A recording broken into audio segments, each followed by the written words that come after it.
Hello everyone, कैसे हैं आप सभी। आई होप सभी अच्छे होंगे। तो ये है भाई पीजीटी फिजिक्स का चंडीगढ़ का पेपर जो प्रीवियस ईयर हुआ था, 2024 का पेपर है ये। तो प्रीवियस ईयर पेपर लगाने का बहुत ज़्यादा बेनिफिट ये होता है, अभी आपको आइडिया हो जाएगा किस टाइप से क्वेश्चन आते हैं, आप क्या अप्रोच रखो। मतलब लॉन्ग क्वेश्चन आते हैं, शॉर्ट आते हैं, 11th-12th से कितने आते हैं, बीएससी एमएससी वाले कितने आते हैं, तो सब कुछ आइडिया हो जाएगा। तो कोई भी तैयारी की प्रिपरेशन करने से पहले आप जो उसका प्रीवियस ईयर पेपर है उसका एनालिसिस अगर अच्छे से कर लोगे तो अच्छा स्कोर जाता है भी। तो सबसे पहले इसके 100 क्वेश्चन सोल्व करेंगे जो 2024 वाला ये प्रीवियस ईयर पेपर है। तो आपको बहुत ज़्यादा इसका माइंड मैप बन जाएगा दिमाग में कि आपको कैसे तैयारी की अप्रोच रखनी है, ठीक है। तो ये फोटो कॉपी निकलवाई भी मैंने पीडीएफ की, तो थोड़ी सी देख लेना, अगर क्लियर वैसे तो दिख ही रही है फिर भी थोड़ा सा हैंडल कर लेना। देखो क्वेश्चन नंबर फर्स्ट देखो, from the pipe show in figure, जो कि दिख भी रहा है, the velocity of the efflux v is found slightly less than √2gh। ठीक है, ये कह रहा है अभी जो वेलोसिटी है, पानी जो बाहर आ रहा है उसकी वेलोसिटी, पानी जो बाहर आ रहा है पानी की वेलोसिटी √2gh से थोड़ी सी लेस है। तो लेस है तो इसने 4 ऑप्शन दिए हैं, बहुत शॉर्ट क्वेश्चन पूछ रखे हैं इस पेपर में। मैंने देखा भाई क्योंकि 100 क्वेश्चन है, 100 मिनट मिलेंगे, नेगेटिव मार्किंग है, तो shortly by definition conceptual question पूछ रखे हैं। देखो इसमें जैसे कि बताया गया है कि जो वेलोसिटी है पानी की वो √2gh से लेस है, भाई इससे लेस वेलोसिटी है। तो क्या कारण है वेलोसिटी का लेस क्यों है, एक एक ऑप्शन को बड़ी डिटेल से स्टडी करेंगे। देखो वेलोसिटी जो पानी की होती है ना, √2gh कब आता है, ये टोरिशील जो थ्योरम है 11th क्लास में उसमें बताया गया था भी पानी है कि टंक से पानी बाहर आ जाता है वो इस वेलोसिटी से, जो कि फ्री फॉल कोई ऑब्जेक्ट गिरता है ना उसी वेलोसिटी से पानी बाहर आता है भाई। कब, जब यहाँ पे जो इसके अंदर डाल रखा है लिक्विड वो आइडियल वाटर हो भाई या आइडियल लिक्विड है, ठीक है, तब ये कंडीशन फुलफिल होती है।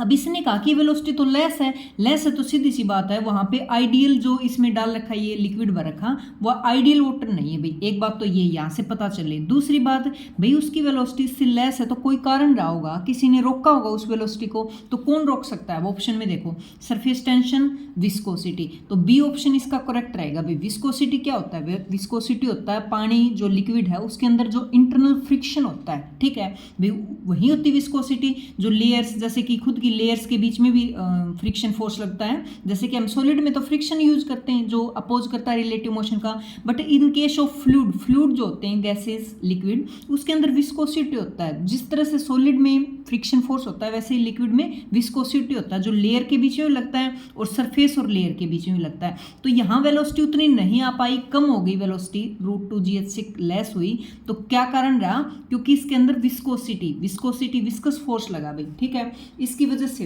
क्योंकि सरफेस टेंशन क्या होता है, सरफेस टेंशन वो प्रॉपर्टी सरफेस की जो किसी सरफेस को मतलब सर्कुलर फॉर्म में लेके आता है। जैसे पानी की बूंद होती है, ऊपर बारिश हो रही है, रेन हो रही है, तो उसमें जो पानी की बूंदे हैं गोल होना वो ड्यू टू सरफेस टेंशन होता है, मतलब मिनिमम सरफेस एरिया अक्वायर कर लेना। तो इसका इससे कोई रिलेशन नहीं है। कंप्रेसिबिलिटी, कंप्रेस कौन कर रहा है भाई, ठीक है। Acceleration due to gravity of water, ये कह रहा है भाई एक्सेलेरेशन ड्यू टू ग्रेविटी लग रही है उसकी वजह से कम हो रही स्पीड, तो बिल्कुल नहीं। तो क्या ऑप्शन रहेगा इसमें, बी ऑप्शन करेक्ट रहेगा भाई, विस्कोसिटी की वजह से वेलोसिटी कम हुई। देखो इतना ज़्यादा एक्सप्लेन इसलिए कर रहे हो क्योंकि देखो 4 ऑप्शन मैंने एक्सप्लेन किए, तो क्वेश्चन ऐसे ही घूम फिर के आने भी, कंसेप्ट सीखोगे क्वेश्चन तब सोल्व होंगे। ये नहीं कि मैंने बता दिया भाई इसके अंदर है ना वेलोसिटी कम हो गई तो कौन लगता है, पानी की विस्कस मीडियम में विस्कोसिटी होती है तो विस्कोसिटी, ऐसे बताने का फायदा नहीं है भाई, ठीक है। चीजें थोड़ी कर लो, ढंग से करो भाई ताकि काम आए, अच्छा स्कोर बने। नेक्स्ट देखो भाई, सरफेस जो tension of the liquid at critical temperature. देखो सरफेस टेंशन होता है तो ये कह रहा है क्रिटिकल टेम्परेचर है उसके ऊपर सरफेस टेंशन क्या होगा। तो सरफेस टेंशन का मैंने अभी भी बताया, सरफेस टेंशन सरफेस की वो प्रॉपर्टी जो मिनिमम सरफेस एरिया अक्वायर करने की कोशिश करता है। कोई भी जैसे पानी की बूंद है उसका सरफेस एरिया स्फेरिकल फॉर्म में चले जाते हैं, क्योंकि मिनिमम सरफेस एरिया किसका माना गया, स्फेरिकल का। तो सरफेस टेंशन वो प्रॉपर्टी जो मिनिमम सरफेस एरिया अक्वायर कर ले। तो इसने बोला सरफेस टेंशन है ना, क्रिटिकल टेम्परेचर क्रिटिकल हो जाए तो कितना हो जाएगा। देखो मान सोच के देखो, यहाँ लिक्विड भरा पड़ा है तो यहाँ पे सरफेस टेंशन मतलब सरफेस पे एक लेयर है, यहाँ लिक्विड है, यहाँ बाहर एयर है, तो एक लेयर बनी हुई है एयर और वाटर के अंदर। जब इसको क्रिटिकल टेम्परेचर पे लेके जाएंगे, क्रिटिकल टेम्परेचर पे, तो ये वेपर बनना स्टार्ट हो जाएगा। क्रिटिकल टेम्परेचर वो टेम्परेचर होता है भाई जो पानी है ना तो पूरी तरह से वेपर फॉर्म में होता है और ना ही ये लिक्विड बचा हुआ है। मतलब इन दोनों के बीच में मतलब पहचान नहीं कर पाते, ऐसे बोल सकते हैं कि कहाँ से लिक्विड शुरू हो या फिर कहाँ एंड पॉइंट है इसका गैसेज का, वेपर बन गया। तो ये कह रहा है अभी अब दोनों के बीच में जो लेयर थी, सरफेस था, वो पूरी तरह से गायब हो जाता है। अब जहाँ पे सरफेस ही नहीं है तो सरफेस टेंशन सीधी सी बात है वो कितना होगा, जीरो होगा। ठीक है, तो क्रिटिकल टेम्परेचर के ऊपर जो सरफेस टेंशन होती है वो जीरो होता है क्योंकि सरफेस ही डिसअपियर हो गया वहाँ पे। तो क्या ऑप्शन रहेगा इसमें, ए ऑप्शन रहेगा। ठीक है, अगला देखो, a liquid will not wet the surface of solid if the angle of contact is, wet मतलब गिल्ला होना, तो नॉट वेट मतलब गिल्ला ना होना। देखो दो चीज़ें समझो, जैसे कि पानी का एक कोई गिलास है, इसमें पानी डाल देते हो तो पानी गिलास होता है उसको पूरी तरह से मतलब उसके ऊपर कवरिंग हो जाती है, पूरी तरह से उसको ढक लेता है। तो जब वेट हो जाए ना, पूरी तरह से गिलास को गिला कर दे तो वहाँ पे अक्यूट एंगल होता है, भी ध्यान रखना क्या होता है, अक्यूट एंगल मतलब theta is less than 90 degree होता है। अब मान लो गिलास में डाल दें पारा, पारा होता है उसको डाल दें, ठीक है, तो वो क्या होगा, मतलब छोटे छोटे बूंदों की फॉर्म में होता है, पूरी तरह से इस सरफेस को गिला नहीं करता, भाई वेट नहीं करता। तो यहाँ पे थीटा होता है ना, वो ऑब्ट्यूज एंगल होता है, मतलब theta is greater than 90 degree होता है। इसने क्या बोला, नॉट वेट, तो थीटा क्या आएगा, ऑब्ट्यूज एंगल, बी ऑप्शन। ध्यान रखना, वेट करेगा तो acute angle, not wet obtuse angle. ठीक है, नेक्स्ट देखो 4th नंबर का, The viscous force on the spherical body moving with velocity v is proportional to, देखो विस्कस फोर्स कब लगता है, जब विस्कस मीडियम में जाए, कौन जाए, कोई स्फेरिकल बॉडी। तो विस्कस फोर्स कहाँ से आया था, स्टोक थ्योरम है भी, स्टोक लॉ बोलते हैं जिसको, वहाँ से विस्कस फोर्स पढ़ा था 11th क्लास में। तो कोई भी विस्कस मीडियम है, जैसे कि शहद ले लो या फिर कोई भी मतलब तेल है जिसका विस्कोसिटी जिसके अंदर ज़्यादा हो, मतलब गाढ़ापन ज़्यादा हो, तो उसके अंदर कोई स्फेरिकल बॉडी मूव करती है ना तो वो विस्कस फोर्स लगाता है भाई, मतलब उसको उसका विरोध करता है उसकी स्पीड का। तो वो कितने फोर्स लगाता है, वो होता है भाई 6 पाई निट्टा आर वी। ये बड़ा इंपॉर्टेंट फॉर्मूला है, डायरेक्ट फॉर्मूला बेस्ड क्वेश्चन बहुत आते हैं। निट्टा है, आर मतलब इसका रेडियस, रेडियस ज़्यादा होगी ना स्फेरिकल बॉडी की, उतना ही फोर्स ज़्यादा लगेगा। वेलोसिटी वी, वी जितनी ज़्यादा वेलोसिटी से चलेगी उतना ही फोर्स ज़्यादा लगेगा। क्यों लगा फोर्स, क्योंकि विस्कस मीडियम में मूव कर रही है। अब विस्कस मीडियम में मूव करेगी तो वो सीधी सी बात है इसके मोशन का विरोध करेगा, इसको रोकने की कोशिश करेगा। कितने फोर्स से, इससे, कहाँ से आया, स्टोक लॉ से। तो अब पूछा इसने, देखो वेलोसिटी का पूछा ना, डिपेंडेंसी स्पीड v, तो फोर्स है ना वो वेलोसिटी की क्या है, डायरेक्टली प्रोपोर्शनल, यहाँ से साफ साफ दिख भी रहा है। तो क्या आएगा उसमें, सी ऑप्शन करेक्ट रहेगा। ठीक है, क्या आएगा, सी ऑप्शन। अगला देखो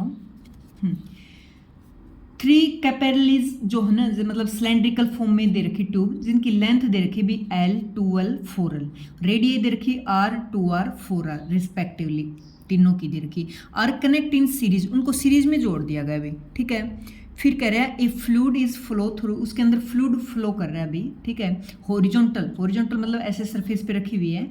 प्रेशर डिफरेंस अक्रॉस, तीनों के बीच में, तीनों को सीरीज में जोड़ दिया तो उनके बीच में जो प्रेशर लगेगा सभी में अलग अलग होगा, उनका रेशियो पूछ रखा अभी। देखो लेंथ दे रखी है, रेडियस दे रखी है, सिलेंड्रिकल फॉर्म में उसके अंदर फ्लूइड मूव कर रहा है, हॉरिजॉन्टली उनको रख रखा है, तो जो प्रेशर होगा तीनों में, सीरीज में प्रेशर अलग होता है। ठीक है, तो तीनों का जो प्रेशर है उनका रेशियो निकालना भी, देखो कैसे, क्वेश्चन नंबर रहेगा 5।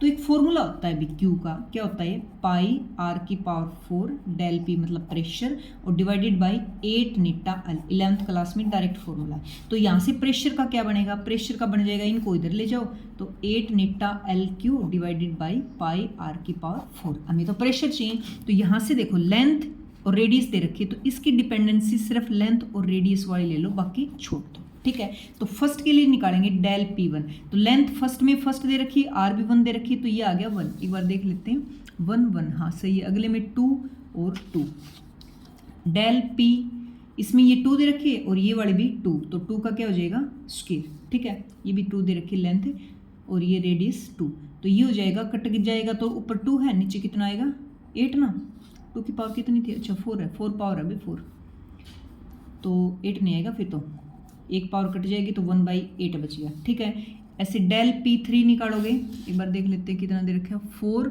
और 4 ही दे रखा है, तो ये भी 4 और ये भी 4 की पावर 4, तो ये कितना बच गया, एक कट गई तो 3 पावर बच गई 64। तो हमें निकालना भी रेशियो प्रेशर का, इसका डेल P2 का और डेल P3 का, यह है 1, यह है 1/8, यह है 1/64, 64 से सभी को मल्टीप्लाई कर दो ताकि डिनोमिनेटर क्या हो जाए, खत्म हो जाए, ये आंसर आ गया। ठीक है, तो डायरेक्ट फॉर्मूला बेस्ड क्वेश्चन था, चंद मिनटों का था कि प्रेशर लेंथ के डायरेक्टली प्रोपोर्शनल होता है और रेडियस के इन्वर्सली प्रोपोर्शनल, वो भी 4 पावर की। ठीक है, दोनों वैल्यू दे रखी थी और पुट कर दिया हमने, तो इसका आंसर देखो भाई कौन सा रहेगा, ये वाला डी ऑप्शन करेक्ट है इसका। ठीक है, अगला देखो, a viscous fluid is flowing through a cylindrical tube, जैसे कि दिख भी रहा है, velocity distribute of the fluid is best represent, ये कह रहा है भाई विस्कस फ्लूइड, विस्कस नाम रख दिया, बहुत इंपॉर्टेंट बात है भाई। विस्कस क्या होता है, मैंने बताया ना, गड्ढापन ज़्यादा हट जाना, जब जैसे कि शहद सबसे विस्कस मीडियम हो गया उसका। ठीक है, तो ये कह रहा है भाई विस्कस मीडियम में मूव कर रहा है कोई भी फ्लूइड है वो, तो कैसे जाएगा, तो सीधी सी बात है विस्कस मीडियम में जाएगा, विस्कस फ्लूइड है तो जो लेयर है ये वाली सिलेंडर है वो पानी लगा लो, मान लो एक बार पानी इसके अंदर जा रहा है तो उसकी दीवारों से यहाँ चिपकेगा, मतलब दीवार उसको रोकने की कोशिश करेंगी, बीच वाला तेज चलेगा उसको रोक नहीं पा रही, और ये वाले सिरों पे वो चिपक सा जाएगा, जैसे शहद जा रहा है तो किनारों पे शहद तो चिपक गया, इसकी जो ये बाउंड्री है, और अंदर वाला बीच वाली लेयर सबसे फास्ट चली, तो कौन सा रिप्रेजेंट कर रहा है वो, डी ऑप्शन, ये लेयर सबसे फास्ट चलेगी क्योंकि इसके जो बाउंड्री है, सिलेंडर की जो बाउंड्री है, उसने सिलेंड्रिकल ट्यूब दे रखे ना, तो उसके ये चिपक जाएगा भाई, विस्कस जो मीडियम दे रखा, फ्लूइड दे रखा, शहद ले लिया जैसे हमने, ऑयल ले लिया, यहाँ चिपक जाएगा, तो ये लेयर सबसे धीरे चलेंगी, बीच वाली सबसे फास्ट चलेंगी। ठीक है, तो बिल्कुल देखो, अगर पता है, कंसेप्ट पता है, ये 11th क्लास का ही टॉपिक है, कोई लंबा चौड़ा नहीं भाई, अभी तक हमने टॉपिक किए ना वो 11th-12th से ही भाई, अच्छे क्वेश्चन कर लिए हमने, 11th-12th से पूछे गए हैं, कंसेप्ट पता है तो चंद सेकंडों का क्वेश्चन है भाई, 1 मिनट कहाँ लगेगी इसमें बताओ। नेक्स्ट है भाई 7th नंबर क्वेश्चन, छोटे छोटे क्वेश्चन हैं, अभी तक 6 क्वेश्चन किए, इससे हम अंदाजा लगा सकते हैं भाई बहुत short, by definition, by formula, conceptual question पूछ रखे हैं, कोई ज़्यादा लंबी कैलकुलेशन नहीं है। ठीक है, ये फिर से एक ट्यूब दे दी भाई सिलेंड्रिकल फॉर्म में, जिसका रेडियस r है, emerge in water rise in it height h तक वाटर उसके अंदर चला गया, mass of the water in the capillary tube is m, mass m दे रखा है, हाइट h दे रखी है, if the radius of the tube is half, अगर रेडियस को कर दी जाए आधी, मतलब r थी तो r/2 कर दी जाए, तो मास ऑफ वाटर है ना उसके अंदर, ट्यूब के अंदर कितना हो जाएगा। ठीक है, देखो डायरेक्ट फॉर्मूला बेस्ड क्वेश्चन है ये भी 7th का। क्या होता है अपने पास, कोई भी जो कैपिलरी ट्यूब है उसके अंदर, वाटर के अंदर उसको डालते हैं तो पानी ऊपर चढ़ता है, तो कितनी हाइट तक जाता है, बहुत फेमस इसका एक फॉर्मूला है 11th क्लास से, ρg/r, ये वाला। ठीक है, बहुत बार क्वेश्चन आते हैं भी, थीटा उनके बीच में एंगल कितना, हमने टिल्टेड कर रखा है ट्यूब को, टी क्या होता है surface tension, rho density, g acceleration due to gravity, और आर मतलब ट्यूब की रेडियस। ठीक है, ये होता है अपने पास फॉर्मूला। इसने क्या बोला, यहाँ से देखो हाइट जो है वो इनवर्सली प्रोपोर्शनल है आर के, अगर आर को कर दिया, इसने बताया कि आधा कर दिया, पहले वाले से आधा कर दिया, तो हाइट क्या हो जाएगी, नई हाइट हो जाएगी, ये 2 ऊपर चला जाएगा ना, नई हाइट हो जाएगी डबल। एक बात तो ये याद रखो। ठीक है, हमें पहुंचना है मास तक। मास क्या होता है, डेंसिटी इनटू वॉल्यूम। अब क्योंकि सिलेंड्रिकल फॉर्म में, तो वॉल्यूम कौन से का लिखेंगे, सिलेंडर का, तो क्या होता है πr²h। तो यहाँ से मास की डिपेंडेंसी देख लो, रो तो कांस्टेंट है, कांस्टेंट को हटा दो तो ये सिर्फ बच गया r²h। आर क्या बोला, आर बोला इसने आधी कर दो, कर दी भी। ये h है, h तो हमने निकाल ही लिया, ये तो 2h हो जाएगा नया। ठीक है, अब देखो डेंसिटी लिखी लो, डेंसिटी और पाई को हमने रिमूव कर दिया क्योंकि जो आंसर है वो m की फॉर्म में दे रखा है भाई, ये m डैश निकाल लें हमने, ये वाला m। तो यहाँ से अब देखो, यहाँ ये जोड़ी लेना पाई और r, तो ये देखो कट गया, इसमें देखो स्क्वायर है, 1 2 से 2 कट जाएगा तो 1/2 रो पाई r²h। तो ये क्या था, ये तो पहले वाला ही था, पहले वाला m था, तो m डैश आ गया अपने पास m, और नीचे डिवाइडेड बाय 2 हाफ हो गया। ठीक है, सिर्फ डायरेक्ट हमने फॉर्मूला बेस्ड क्वेश्चन है। h जो है, पहले h की डिपेंडेंसी देख ली डबल, हमने इसने मास का रिलेशन पूछा, मास क्या होता है, डेंसिटी इन वॉल्यूम, क्यों, क्योंकि डेंसिटी होती है मास बाई वॉल्यूम है, तो ये डेंसिटी और वॉल्यूम, वॉल्यूम किसका, सिलेंडर का। ठीक है, सिलेंड्रिकल फॉर्म है पाइप की, तो m डैश निकालेंगे, तो जो इसने बोला रेडियस हाफ कर दो, h है वो डबल हो जाएगी, तो नए जो m डैश निकालेंगे उसको m की फॉर्म में लेके आना, तो m/2 आ जाएगा, तो m/2 सी ऑप्शन करेक्ट है, इसमें देख लो। ठीक है, ratio of excess pressure inside the bubble and drop of same radius, दोनों की सेम रेडियस है। देखो 11th क्लास का ही ये टॉपिक से है, एक्सेस प्रेशर है ना लिक्विड ड्रॉप का और शॉप बबल का, उसी के आधार पे पूछ रखा। दोनों का क्या पूछ रखा है अपने को, रेशियो। तो देखो जो लिक्विड ड्रॉप होती ना, लिक्विड ड्रॉप, उसके अंदर जो एक्सेस प्रेशर होता है वो कितना होता है 2T/R, ठीक है, यहाँ पे सरफेस टेंशन, ठीक है। और जो शॉप बबल होता है, शॉप बबल, उसके अंदर जो एक्सेस प्रेशर होता है वो डबल होता है इसका, क्योंकि उसके अंदर 2 लेयर होते हैं, ठीक है। इनका पूछ रखा है इसने, क्या पूछ रखा है, रेशियो, पहले इसका फिर इसका, तो 4T/R, और इसको इसके नीचे करेंगे तो R ऊपर चला जाएगा बाई 2T, इससे कट गया तो ये आ गया 2, ठीक है। ये बड़ा, ये ऑप्शन करेक्ट है भाई, आया समझ। देखो शॉर्ट है बिल्कुल। अगला बिल्कुल शॉर्ट है भाई, 11th क्लास से अभी तक हम देख पा रहे हैं कि जितने भी क्वेश्चन किए हमने मोस्टली 11th क्लास से भी। तो अगले में रिलेशन पूछा इसने, a wire is stress within elastic limit, potential energy पूछी भी। एक वायर को खींचते हो जितना वर्क होगा वो किस में स्टोर हो जाता है, एनर्जी में, पोटेंशियल एनर्जी में। तो एक डायरेक्ट फॉर्मूला भी वर्क डन का, कितना वर्क हुआ वही तो पोटेंशियल एनर्जी में स्टोर हो जाएगा, हाफ इंटू, देखो एक्चुअल में जो वर्क डन का फॉर्मूला होता है हम जो पढ़ते हैं फोर्स इंटू डिस्प्लेसमेंट होता है, एक्सटेंशन कितना हुआ। बट इसके केस में जो ये वाला चैप्टर पढ़ रहे हैं वर्क डन हाफ होता है ये वाला, ठीक है। वैसे तो फोर्स इंटू डिस्प्लेसमेंट होता है, बट वायर को खींचते हैं ना तो फोर्स इंटू कितनी खींची, एक्सटेंशन उसके अंदर कितना हुआ, मान लो L लेंथ थी तो उसको बढ़ा के डेल एल इंक्रीज कर दी तो डेल एल होता है तो हाफ आ जाता है यहाँ पे फैक्टर, ठीक है, वायर को खींचने। अब बस फोर्स में और एक्सटेंशन की वैल्यू पुट कर दो। देखो स्ट्रेस क्या होता है, स्ट्रेस होता है फोर्स पर यूनिट एरिया, तो यहाँ से फोर्स आ जाएगा स्ट्रेस इनटू में एरिया। अच्छा स्ट्रेन क्या होता है, स्ट्रेन होता है change in length per unit original length, मतलब एक्सटेंशन बाय ओरिजिनल लेंथ। तो यहाँ से एक्सटेंशन मतलब डेल एल की वैल्यू क्या आ गई, लेंथ इनटू में स्ट्रेन। बस पुट करो सभी की वैल्यू, तो वर्क डन या पोटेंशियल एनर्जी कितनी आ गई, हाफ इंटू फोर्स की जगह रख दो भाई, फोर्स की जगह रख दिया स्ट्रेस इंटू में एरिया, आगे इसकी जगह रख दो स्ट्रेन इंटू में लेंथ, और एरिया इंटू लेंथ क्या होता है, वॉल्यूम। तो ये आ गया स्ट्रेस इंटू में स्ट्रेन इंटू में वॉल्यूम, क्या आ गई, potential energy. Direct formula based question देख लो, ठीक है। तो एक बार मैं इसका आंसर मैच करवा देती हूँ, ये बड़ा नहीं, इसमें तो हाफ ही नहीं, ये रहा डी ऑप्शन करेक्ट है भाई, half stress into strain into volume, ठीक है। बिल्कुल चीज़ों को एक एक को समझते हुए चलेंगे सारे ऑप्शन के साथ, बाकी देख लो कोई मैच नहीं हो रहा, ठीक है।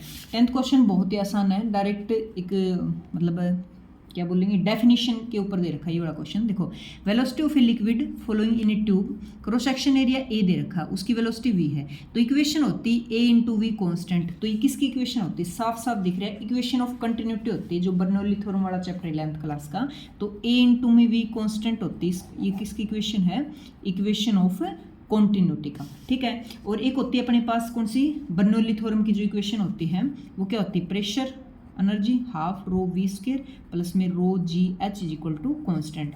दोनों ही सेम यूज होता है, दोनों का ही, दोनों ही law of conservation of mass को रिप्रेजेंट करते हैं। जहाँ वेलोसिटी एरिया की बात हो ये लगाई जाती है, जहाँ पे मतलब किसी हाइट पे पाइप दे रखा, पानी फ्लो कर रहा है, काइनेटिक एनर्जी और पोटेंशियल एनर्जी इस फॉर्म में दे रखी तो ये लगाई जाती है। दोनों ही क्या रिप्रेजेंट करते हैं, कंजर्वेशन ऑफ मास को, ठीक है। तो कौन सा ऑप्शन करेक्ट रहेगा इसमें, equation of continuity. Bernoulli theorem की मैंने लिख दी, स्टोक लॉ जो कि आ भी चुका आज की सीरीज में क्वेश्चन। स्टोक लॉ में फॉर्मूला क्या होता है, 6 पाई नेटा आर बी, ये होता है स्टोक लॉ में, और नन ऑफ दीज। तो बी ऑप्शन करेक्ट रहेगा भाई। 10-10 क्वेश्चन की सीरीज रखेंगे, ज़्यादा भागने की जरूरत नहीं है, बिल्कुल अच्छे से समझने की जरूरत है भाई। एक दिन में चाहे 2 वीडियो डाल दूंगी बट रहेगी 10 क्वेश्चन की, क्यों, क्योंकि एक एक चीज़ को बारीकी से समझेंगे भी। अभी तक हमने 10 क्वेश्चन में देखा कि सिर्फ फॉर्मूला बेस्ड क्वेश्चन और डेफिनेशन और कंसेप्ट बेस्ड क्वेश्चन पूछे हुए थे भी, ठीक है। जो क्रैक करना चाहता है उसकी अच्छी तैयारी हो जाएगी, क्योंकि 4 ऑप्शन डिस्कस करेंगे, जो डिस्कस करने वाले आगे आएगा। जैसे बीजेटी में पूछ रखा है तो सारे मैं बताऊंगी